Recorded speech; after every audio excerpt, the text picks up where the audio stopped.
ये नहीं कहूंगा कि नहीं निकलती, किस्मत की धनी है तो सब कुछ निकलता है। Okay, so let's come to the second part. Now what do I mean by second part, that is the solution. What should be done, और किस तरह से किया जा सकता है, उसके ऊपर let us talk a little bit, not बहुत ज्यादा नहीं। सबसे पहली चीज जो मैंने सबसे पहले लिखी थी, सिलेबस को बहुत अच्छी तरह से पढ़िए, है ना। मैं आप लोगों के लिए पूरा पेपर का डिस्क्रिप्शन लास्ट में लूंगा। अभी मेरा काम है कि एक जनरलाइज बता दूं, उसके बाद में मैं वो टॉपिक शुरू करूं जो टॉपिक आपने प्री में नहीं पढ़े हैं। उसके बाद में will be moving to history and geography and polity. History and geography की तो कोई समस्या है नहीं, नॉर्मल है, हमेशा से चले आ रहे हैं, तो there are several videos on that. Now syllabus जब आप पढ़ लेते हैं तो इस सिलेबस के अंदर पर्सनल तौर के ऊपर बात कर रहा हूं, ये मेरे जो मैंने सेट भेजा है आप लोगों को ऑनलाइन के अंदर, टेलीग्राम ग्रुप के ऊपर, एमएफएससी ऑफिशियल के अंदर, free notes and something something वाला एक टॉपिक है, उस पे वहां पर मैंने इसको ओपन नहीं किया है। तो यहां जब हम सिलेबस की बात करते हैं तो सिलेबस में आप क्या देखेंगे, सबसे पहली चीज ये देखिए कि कहां आपकी मास्टरी है। मास्टरी का मतलब है आपके पास नॉलेज कहां है, किस तरह का नॉलेज। प्री वाला नॉलेज चलेगा, दौड़ेगा, कोई प्रॉब्लम नहीं। ये क्या काम कराएगा आपका, यहां से आप स्टार्ट करेंगे पीवाईक्यू लेकर, टाइप ऑफ क्वेश्चन निकालकर इनको आप निकालेंगे और उसके बाद आप अपनी पर्सनल फ्रेमिंग बनाएंगे, फ्रेम आंसर्स डायरेक्ट, यहां रटना नहीं है। तो जो simple to the point questions आते हैं, अकबर के बाप का नाम क्या था, सिंपल क्वेश्चन, एक वर्ड में आंसर हो जाएगा, नॉलेज है, टू द पॉइंट है, डायरेक्ट है। आर्टिकल 14 क्या कहता है, टू द पॉइंट है, डायरेक्ट है। माउंट एवरेस्ट की ऊंचाई कितनी है, टू द पॉइंट है, डायरेक्ट है। नर्मदा नदी का उद्गम स्थान, टू द पॉइंट है, डायरेक्ट है। बट यहां नॉलेज के बाद में जो सेकंड सेट उठा है उसका इंपॉर्टेंस दिखना चालू होता है। अब नंबर्स हो सकता है जनरली सिर्फ बंदा एक ही फैक्ट को ऑब्जर्व कर रहा है कि 8848.100 मीटर एवरेस्ट की हाइट है, या फिर वो कुछ और देख रहा है। तो यहां पर आपकी स्किल्स काम आती है। स्किल्स कहां की, जो ये आंसर आपने लिखा है ये कितनी बार लिखा है, that is the practice set. अब ये जो आपकी प्रैक्टिस है, ये आपको लगेगा कि मैं गड्ढा खोद रहा हूं, मुझे कुछ मिल नहीं रहा है। बहुत सारे लोग हैं और वही लोग मेरे इस वीडियो को देखेंगे और वही लोग इसको समझ सकते हैं। ये वाले सेशन या ये वाला वीडियो उन लोगों के लिए बिल्कुल नहीं है जिन्होंने आज तक कोई भी ढंग से नहीं पढ़ी है। सो अगर मैं एक एग्जांपल के तौर पर लूं तो 1,18,000 समथिंग, 1,18,000 लोगों ने फॉर्म भरा था। लास्ट मतलब जिस दिन पेपर हुआ उसके अगले दिन पता चला कि फर्स्ट पेपर 83% था, सेकेंड पेपर के अंदर आके 82% हो गया था। 158 पोस्ट के लिए आप कहां पहुंच गए, 1,18,000 लोग। तो लेट अस अज्यूम कि 1,58,000 लोगों ने फॉर्म भरा था 158 पोस्ट के लिए। 99.9% लोग फेल होंगे, उन्हें पोस्ट नहीं मिलेगी। 158 अगर यही रहती है तो 159 नहीं होंगी। याद रखिए, जितने पद आते हैं उतने ही भरे जाते हैं। वेटिंग लिस्ट में हो जाए वो बात अलग है। So that is the aspect. So हम कहां पर बात कर रहे हैं, हमारी कंपटीशन की बात कर रहे हैं।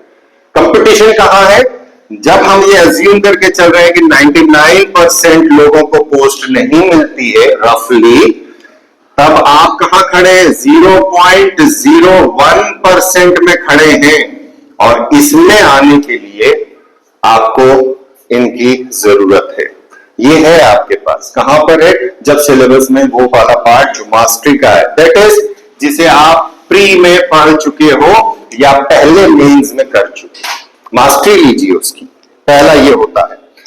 दूसरा चीज होता है कि वो कौन सा एलिमेंट है, ये क्या है, इसको कैसे करना है, कहां से करना है, असल खेल वहां शुरू होता है मेंस में। और लोग आज भी उस मोड में चल रहे हैं कि प्री का एग्जाम निकालने के बाद हम मेंस की तैयारी करेंगे। एमपीपीएससी बहुत बदल चुका है, हम ये नहीं कहते और मैं कभी नहीं कहता।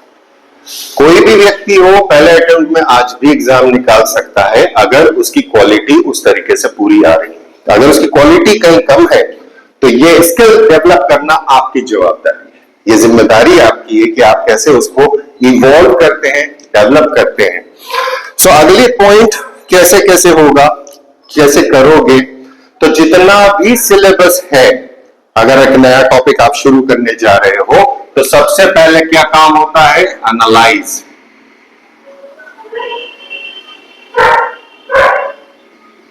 एक एग्जांपल है, कोई सा भी अगर आप टॉपिक उठा ले, फॉर एग्जांपल लेट्स से कि पेपर 4 जो मैं आज हैंडल करने की कोशिश करूंगा, ऊपर वाले ने चाहा तो आपकी मदद होगी। For example overall personality development आखिरी वाला पार्ट है, part B paper 4 unit 4 overall personality development. अब यहां पे उन्होंने एक शब्द दे दिया ओवरऑल पर्सनालिटी, इसको मुझे डिसर्न करना है एग्जांपल के तौर पे, क्योंकि मुझे इसी के ऊपर आज आगे काम करना है। So if I have to analyse it, तो यहां दो शब्द दिए हुए हैं, ओवरऑल, दूसरा शब्द दिया है पर्सनालिटी। ओवरऑल का मतलब क्या हुआ, पर्सनालिटी का मतलब क्या हुआ। अब जब मैं पर्सनालिटी के ऊपर क्वेश्चन पहले पूछूंगा, व्हाट इज पर्सनालिटी, तो यहां पे निकल के आ गई डेफिनेशन। क्या आपके पास कलेक्शन ऑफ डेफिनेशन है? एग्जांपल सिंपल, पर्सनालिटी की डेफिनेशन हो गई, ठीक है साहब, क्या आप उसको एक्सप्लेन कर सकते हो इन सिंपल टर्म? ठीक है साहब। फिर बात होती है कि पर्सनालिटी के अलग अलग पैरामीटर से जजमेंट क्या बनेगा। सो क्या आप उसके कोई एस्पेक्ट के ऊपर बात कर सकते हो? क्या आप उसकी क्वालिटीज जो एसेंशियल होती हैं वो निकाल सकते हो? क्या आप उसके डायमेंशन खोल सकते हो, एटसेट्रा। एक शब्द ये होता है एनालाइज करना, सब्जेक्ट के अंदर जो टॉपिक दिया होता है सिलेबस में जो दी उसको करना, पहला। अगला सबसे आसान एक्सक्यूज मी, सबसे आसान काम होता है जो सेकंड एलिमेंट होता है हमारा, एनालाइज करने के बाद आप देखिए कि क्या आपके पास इसका कंटेंट है। कंटेंट का मतलब होता है जो एक जगह पर आपको ये सब दे दे, तो बहुत सारी कोचिंग है, बहुत सारा मटेरियल अवेलेबल है, फोटोकॉपी की दुकान पर चले जाएं, पावर कुआ के अंदर ढेर लगा है, क्या वो एग्जैक्टली कोचिंग को रिफ्लेक्ट करता है? क्वेश्चन मार्क, नहीं करता, कभी नहीं करता। वो एक जनरलाइज्ड एस्पेक्ट के ऊपर होता है। अब जब ये आपके पास कंटेंट आ गया तो अगला क्वेश्चन आपको होना चाहिए था कि क्या मैं इस कंटेंट को समझ चुका हूं, अंडरस्टैंडिंग। क्या मेरे पास इस टॉपिक की समझ मौजूद है? क्या मैं किसी एक जगह पर बैठकर जो एवरेज नॉलेज रखते हैं वहां बेगाने की शादी में अब्दुल्ला दीवाना तो नहीं बनूंगा? मेरे मुंह से निकला हुआ कथन कहीं मेरे ऊपर बैकफायर तो नहीं होगा? क्या मैं वहां कंफर्टेबली बात कर सकूंगा? उस लेवल की अंडरस्टैंडिंग आपके पास होना चाहिए। इसके बाद में आपके पास होना चाहिए कि क्या आपने इन चीजों के ऊपर जो कंटेंट है इसको दिमाग में मेंटली मैप कर रखा है कि इसकी शुरुआत कहां से होती है, कैसे होती है। हम लोग, जो मैंने आपको सबसे पहले लिखा था, आप लोग लॉकडाउन जनरेशन के अधिकतम लोग हो गए हैं।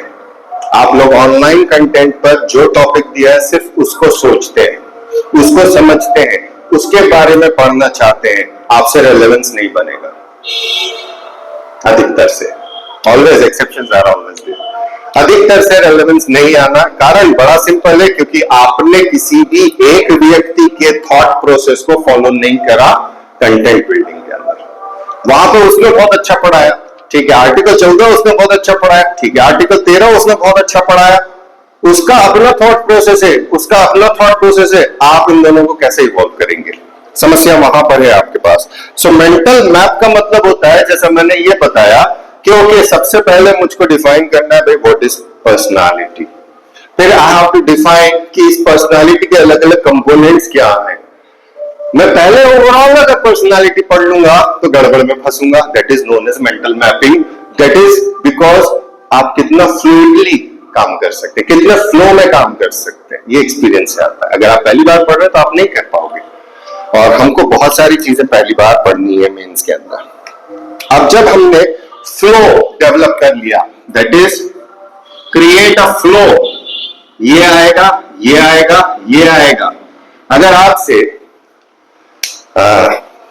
छोटा आंसर, नॉट 2 मार्कर आंसर, छोटा आंसर अगर लिखने को बोल दिया जाए ओवरऑल पर्सनालिटी के ऊपर, तो आप किस तरह से उस आंसर को लिखेंगे, यहां पर आपका ये काम आता है। उस टॉपिक के बारे में आप अपना फ्लो, आप न भी रटे हुए हो, आप लिख दोगे। वही चीज एग्जाम में एक्सपर्टीज देती है, वही चीज आपको आगे बढ़ाएगी। It's as simple as that, simple.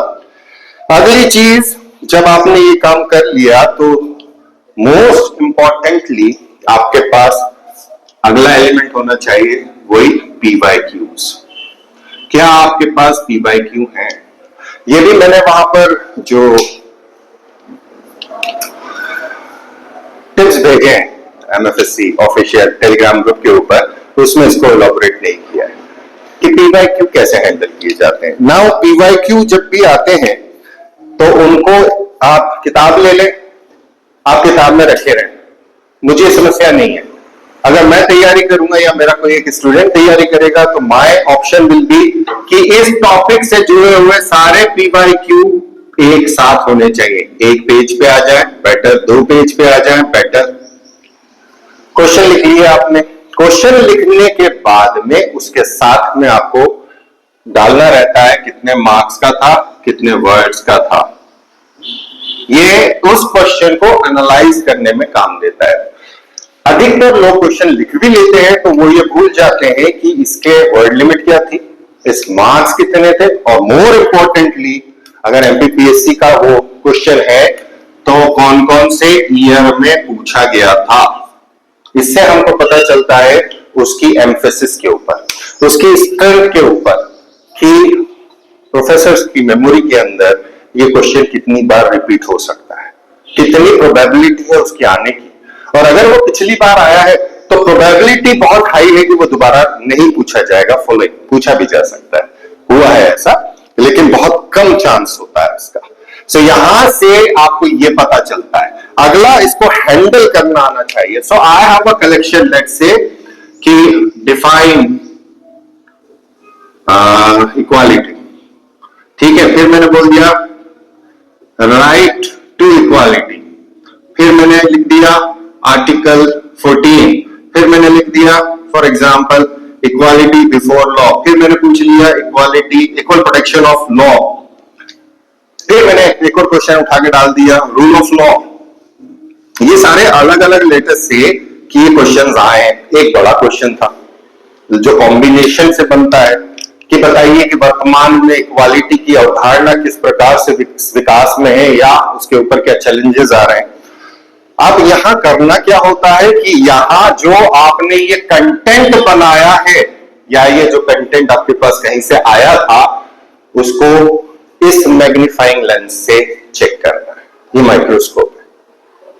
PYQ are going to guide you कि आपके कंटेंट के अंदर क्या मिसिंग है। अगर वो मिसिंग है, आपका पहला level that is level of knowledge वो कमजोर है। आपको अपने नॉलेज को स्ट्रेंथ में लेना है, आपको मदद लेना है, बेसिक मदद लेना है PYQ की, टू टेस्ट क्या आपका कंटेंट पूरा है। और अगर वो कंटेंट पूरा नहीं है तो कर लीजिए, बेहतर होगा। देन अगली चीज हमारे पास होती है कि ये जो PYQ है, अब इसका इस्तेमाल आपको मिल गया कि हाँ यहां से हमारे क्वेश्चंस बनते हैं। अब इन क्वेश्चंस को हम हमारी स्किल्स का यूज करके प्रैक्टिस करना शुरू करें। ट्राई टू फ्रेम इनके फ्रेमिंग करिए। पहला जो क्वेश्चन दिया है, फॉर एग्जाम्पल आर्टिकल 14, सिंपल, या for example equal protection of law, या for example equality before law, क्या आप इसको 2 नंबर वाले कहां लिखा, कहीं लिखा है होगा 2 नंबर वाले क्वेश्चन के अंदर आप लिखने की कोशिश करें। अगर आप ये लिख लेते हैं तो फिर वहीं पर आप इससे निकलने वाली दूसरे एलिमेंट्स को लिखने की कोशिश करिए। अगर आप आर्टिकल 14 लिख रहे हैं तो क्या आप आर्टिकल 19 लिख सकते हैं, क्या आप आर्टिकल 21 लिख सकते हैं, क्या आप आर्टिकल 32 लिख सकते हैं? राइट। ये आपको एक स्किल डेवलप करने के लिए मददगार होगा, और skills are the only element जो एग्जाम में आपको ऊपर उठाएंगे। नॉलेज कमोबेश, किताबें कमोबेश सबके पास बराबर, कुछ लोग ज्यादा पढ़ते हैं, कुछ लोगों का रिटेंशन अलग अलग जगह पे ज्यादा होता है, कुछ लोग नेचुरली अपना रेफरेंस दे सकते हैं, लेकिन ऑर्डिनरीली जो सबसे ज्यादा स्ट्रगल करते हैं, जो सबसे ज्यादा एवरेज स्टूडेंट्स होते हैं, उनको स्किल्स काम देती हैं। लर्नड मतलब पिछले 2010 से एक्सपीरियंस यही कहता है। अगला चीज होता है हमारे पास कि क्या आपके पास इनसे निकलने वाले, जैसे जो यहां लिखे थे, terms, facts, figures, data part, definition part, authors, ये सब नाम की लिस्ट मौजूद है। For example rule of law, rule of law अगर दिया गया है तो उसके अंदर हमको एक नाम फंसाना ही फंसाना है, ए वी टाइसी। तो क्या वो कंप्लीशन के ऊपर जाता है? अगर वो कंप्लीशन के ऊपर नहीं जाता है तो आपके अगेन कंटेंट के अंदर एक गैप है। सो कंटेंट गैप को पूरा करना आपका काम है। कोई भी कंटेंट 100% नहीं होता। इवन कि मेरी क्लास के अंदर जब मैं अपना कंटेंट देता हूं तो बहुत कम ये कहता हूं कि इस क्वेश्चन के लिए ये पूरा है, लेकिन अक्सर मेरा कहना होता है कि आप जिस किताब से पढ़ रहे हैं, आप जिन नोट से पढ़ रहे हैं, मेरे नोट्स या तो उनके लिए सप्लीमेंट्री है या कॉम्प्लीमेंट्री है, क्लब देम टुगेदर। मैं आपको वो ग्रो करा देता हूं। लेकिन मैं अगर ये बोलूं कि this is full and final तो मैं झूठा होऊंगा। मैं आज सिर्फ अपने बारे में बात कर रहा हूं, मैं किसी और के बारे में कोई बात नहीं करता, because I am responsible only for my self. अगली चीज होती है कि क्या आपने, अब जब ये आप तैयारी कर लेते हो तो यहां आप कह सकते हो कि हाँ मोस्ट प्रोबेबली 2 मार्कर क्वेश्चन मेरा कवर हो गया। मोस्ट प्रोबेबली आप ये नहीं कहोगे 100% हो गया। दे में आस्क समथिंग जो आपके बियॉन्ड, आपके नॉलेज में ही नहीं है, ये भी होता है। That is lack of knowledge. जो कभी पढ़ने में नहीं आया, कहीं सुनने में नहीं आया, ऐसे क्वेश्चन प्री में पूछे जाते हैं, मेंस में भी आते हैं।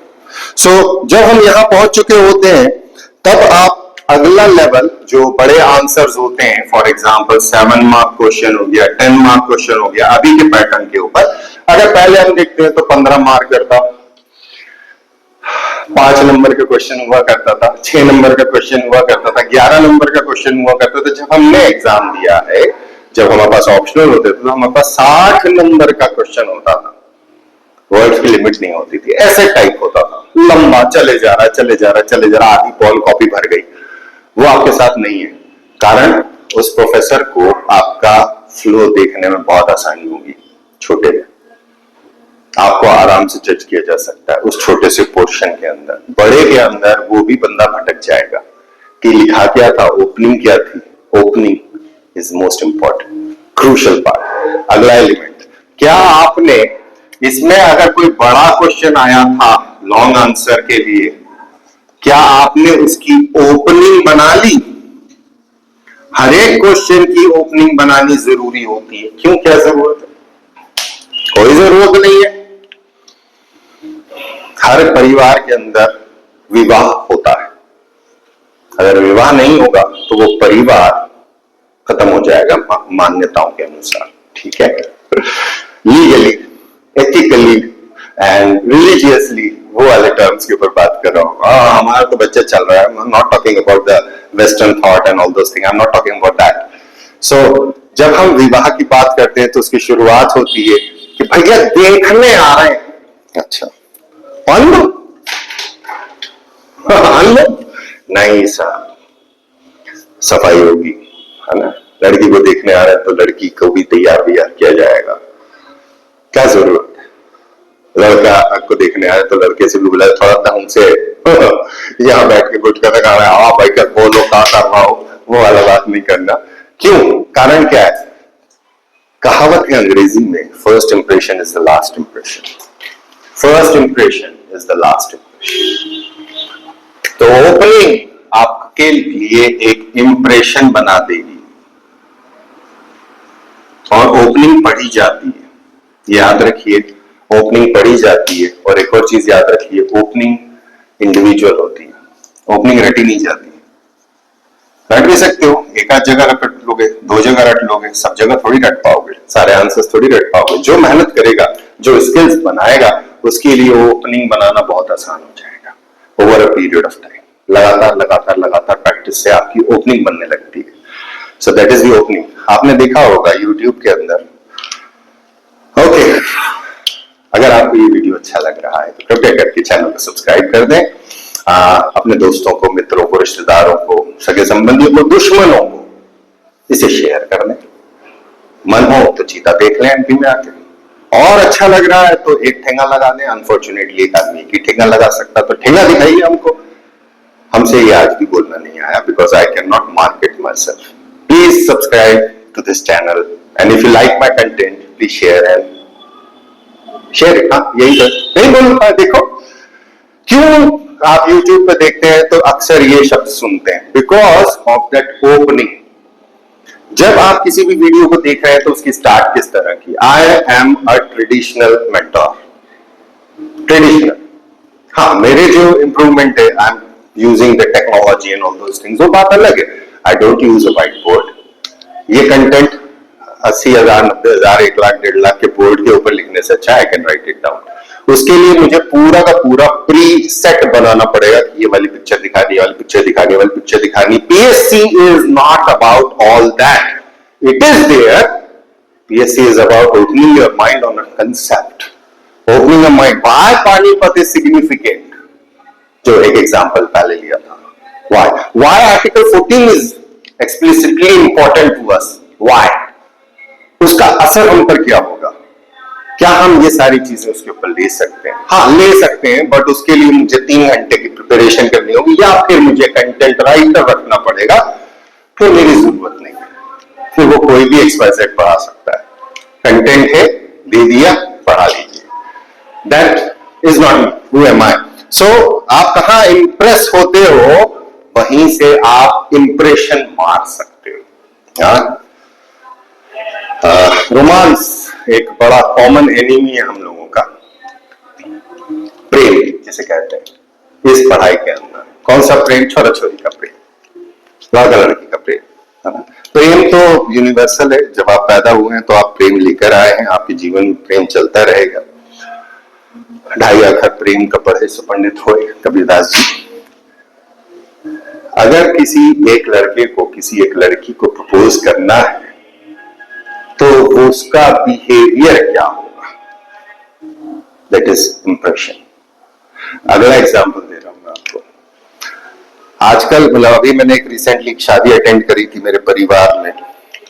2 शादियां अटेंड करी। एक बहुत क्लोज परिचित है उनके यहाँ पर, उनकी बेटी की थी, और दूसरे मेरे परिवार के अंदर मेरे कजन की थी। मैं आपको बता नहीं सकता कि जिस तरह से एक मूवी के अंदर काम होता है उसी तरह से काम हुआ। स्टेज पे जा रहे हैं दूल्हा दुल्हन, तो सामने सब डांसर ग्रुप चल रहा है। ओके, ठीक है, मेरे लिए वो अटपटा है, बिकॉज मेरी सोच थोड़ी सी अलग है। जब वो स्टेज पे पहुंचे, एक दूसरे को वरमाला, रुके हैं, हाँ मतलब कोरियोग्राफ हो रहा है, हाँ वरमाला पहनाई, ठीक है, उन्होंने वरमाला पहनाई, पीछे से पटाखे फूटने चालू हो गए, आतिशबाजी हो रही है। What is that? That is the kind of impression which is going to stay with you. वो आपको क्रिएट करना आना चाहिए। So opening is must. Opening के बाद में आपके पास होता है रेलेवेंस पार्ट। देखिए, बहुत सारे क्वेश्चंस ऐसे होते हैं जिसके अंदर रेलेवेंस की जरूरत नहीं होती। फॉर एग्जाम्पल, मैं अगर आपसे बोल दूं, बहुत सिंपल सा question, reproduce the preamble of India, reproduce the preamble to the constitution of India, proper question होगा। तो आपको सिर्फ वैसा का वैसा लिख देना है। दैट इज आपका रटा हुआ नॉलेज यहां पे काम में आया। That is it. यहां कुछ नहीं करना। वहीं पर अगला क्वेश्चन मैंने आपसे बोल दिया कि how many articles are there, 7 number का क्वेश्चन या 5 नंबर का हो गया ना, नहीं 7 नंबर का, सॉरी 7 नंबर के क्वेश्चन में आपसे पूछ लिया how many fundamental duties are there, list them. आपको सिर्फ लिस्ट करना है, यहां पर रेलेवेंस नहीं आया। लेकिन वहीं बोल दिया socialism in present context, socialism उसी प्रीएम्बल में दिया हुआ है, सोशलिस्ट से निकला सोशलिज्म। या हम बोलते हैं nature of socialism in present context of India, question mark खड़ा हो गया। यहां पर ये सारी चीजें मैंने जो आपको बताई हैं, जब तक आप उन स्टेजेस पे पहुंचोगे तभी आप कर पाओगे। अगर आपने सिर्फ ये पढ़ा है कि प्रीएम्बल के अंदर we the people of India having solemnly resolved to constitute India into a sovereign socialist secular democratic republic and, तो बस यहां तक अगर आप रह गए तो आप उस चीज को निकाल नहीं सकते।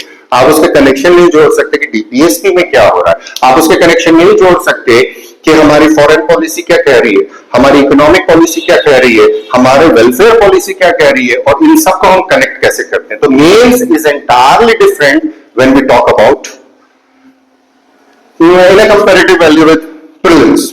तो ये छोटा सा एलिमेंट है। तो रेफरेंस या रेलेवेंस या उसका इंपॉर्टेंस वो आपको समझ में आ जाएगा जब आप यहां तक पहुंचोगे। इसके बाद में आपको क्लोजिंग करना आना चाहिए, क्लोजिंग सेरेमनी,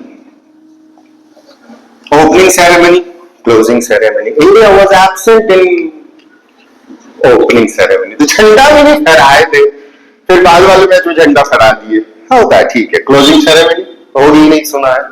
सो क्लोजिंग सेरेमनी कुछ जगहों पे नहीं चाहिए। फॉर एग्जांपल जब मैंने बोला reproduce the preamble of India, उसमें क्लोजिंग नहीं चाहिए, ओपनिंग हो सकती है, ओपनिंग हो सकती है। List the fundamental duties enshrined in the constitution of India, तो 11 फंडामेंटल ड्यूटीज आपको लिख देनी है, 51 की 1 का वहां से लेकर लास्ट तक, दैट्स इट। लेकिन कई क्वेश्चन ऐसे होते हैं, इवैल्यूएट अगर मैंने बोल दिया, डिस्कस मैंने बोल दिया, या मैंने आपसे बोल दिया what is your opinion about socialism, present context of socialism in India, तो क्या आप उस आंसर को कर पाएंगे? और अगर आप वो कर रहे हैं तो आपकी क्लोजिंग कैसे होगी? तो क्वेश्चन का जो टाइप होता है, कहां लिखा है आपने टाइप, कहीं ना कहीं लिखा होगा type, type T type of question, whatever. So उसको आपको समझते हुए क्लोजिंग डालना है। कुछ जगहों पर आपको डायरेक्ट कंक्लूजन करना है, कुछ जगहों पर आपको इवैल्यूएशन करना है, कुछ जगहों पर इन दोनों को मिक्स करके इवैल्यूएटिव कंक्लूजन बनाना आना चाहिए। और भी दूसरा होता है कंक्लूडिंग इवैल्यूएशन, इवैल्यूएटिव कंक्लूजन। खासतौर पर जरूरी होता है जब आप छोटा 7 नंबर वाला आंसर लिखेंगे, पुराना 5 नंबर वाला और पुराना 6 नंबर वाला, वहां ये जरूरी होता है। सो क्या आप ये सब चीजें कर चुके हो किसी भी एक गिवन टॉपिक के ऊपर? जब आप ये कर लो तब आप ये समझना कि हाँ आई एम रेडी। जो 0.01% है, 0.01% का आप टॉप पे हो, ये विश्वास रखना। इतनी मेहनत लगती है मेंस को करने के लिए, तो इसकी शुरुआत शॉर्टकट यहां से होती है। जहां मास्टरी है, जहां ज्ञान है, उस पर कमांड लो। जहां नहीं है, जिसका कंटेंट भी नहीं है, तो कंटेंट को जनरेट करना है। अब कंटेंट को जनरेट करने के लिए जो समस्याएं आती हैं वो होती है सोर्सेस। कहां से पढ़ना है, कैसे पढ़ना है, सेल्फ प्रिपरेशन मोड में है, कैसे करेंगे? सो इन सब चीजों के लिए अब जो मैं वर्क कर रहा हूं, एक एक पेपर को लेकर आपको एग्जाम्पल के तौर पे टफ क्वेश्चन, 1 क्वेश्चन 2 क्वेश्चन बताऊंगा। उसके बाद में हम बात करेंगे कि किस तरह से, कहां से आप अपना कंटेंट बिल्ड कर सकते हैं। देखिए कंटेंट अगर आपने आगे एक बुकलेट उठा के ले ली, फॉर एग्जाम्पल एथिक्स है, सो वे बैक 2020 के अंदर जो मैंने लाइव सेशन लिया था मेंस का, लॉकडाउन के टाइम पर, उस टाइम पीरियड में 2020, 2021, 2022 यहाँ ऑनलाइन बहुत ज्यादा लिया है मैंने session, but what I find कि कहीं मेरी मजबूरी है, मैं क्लासरूम टीचर हूँ, मैं ऑनलाइन में सिर्फ ऐसा कंटेंट नहीं पढ़ा सकता, मुझे एक्सप्रेशन चाहिए होते हैं। I was a camera shy person. अगर मैं आपको स्टार्टिंग वाली वीडियो बना दूं कि बोर्ड नीचे रखा है और हम वहां बैठ के पढ़ा रहे हैं, तो आप बोले ये क्या बावला है यार। So it took me years, 5 साल हो गए आज, मोर देन 5 years कि आज रेगुलरली हम जा रहे हैं। सो ऑनलाइन के अंदर सेल्फ प्रिपरेशन मोड के ऊपर अगर आप कहीं भी किसी के भी पास नहीं जा रहे हैं, तो first of all you will have to filter out these things, filter them out, ये जरूरी है। देन वर्क अकॉर्डिंगली, हर एक पॉइंट को आप वेरीफाई करिए अपने हिसाब से, जो चीज मुझे आती है क्या मेरा आंसर उस लायक है। वाव वाला आंसर होना चाहिए, वाव, ओह वाह यार मजा आ गया देख के सुन के।